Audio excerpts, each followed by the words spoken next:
بیکاری، فشار دوستان و دسترسی آسان به مواد مخدر از دلایل عمده روی آوردن دوباره افراد معتاد پس از تداوی به مواد مخدر خوانده می شود.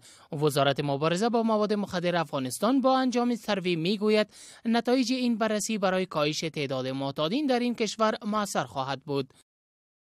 سلامت عظیمی، وزیر مبارزه با مواد مخدر، روز سه‌شنبه طی نشستی در کابل از نهادهای مربوط خواست تا پالیسی‌هایشان را بر اساس نتایج این بررسی طرح و عملی کنند. با تطبیق مؤثر پیشنهادات و توصیه‌های این مطالعه در یک چارچوب اصلاح شده می توان توقع کاهش در میزان استفاده کنندگان مواد مخدر و بازگشت به استفاده دوباره مواد مخدر را داشت. کشت، قاچاق و استفاده از مواد مخدر در افغانستان در حال بیشتر شدن است و این پدیده همواره نگرانی‌های مقامات افغان و کشورهای منطقه را برانگیخته است. این بررسی که با کمک مالی بریتانیا در 39 مرکز تداوی معتادین در ولایت کابل، هرات، قندهار، بلخ، بدخشان و ننگرهار در مدت یک سال انجام شده، نشان می‌دهد که 95% از معتادین از تریاک، پودر و انواع دیگر مواد مخدر استفاده می‌کنند. این بررسی نشان می‌دهد که 22% عوامل روی آوردن دوباره معتادین به مواد مخدر بیکاری، 19% تشویق دوستان و 16% آن دسترسی آسان به مواد مخدر بوده است.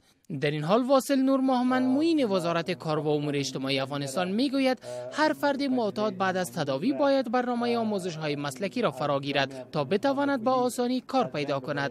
در این حال احمد جان نعی، معین وزارت صحت عامه افغانستان میگوید که از حدود 3.5 میلیون معتاد در افغانستان سالانه 35,000 تن آنان از سوی این وزارت تداوی میشوند.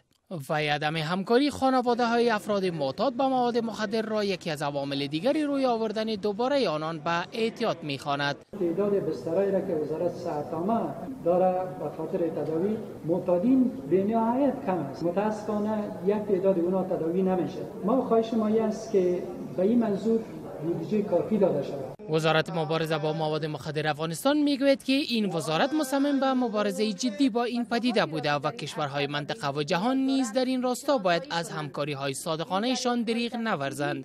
کارشناسان و مردم عام میگویند اگر جلوی کشت کوکنار و تولید مواد مخدر در این کشور گرفته نشود، تعداد معتادین به گونه بی‌سابقه افزایش یافته و افغانستان با مشکلات جدی روبرو خواهد شد.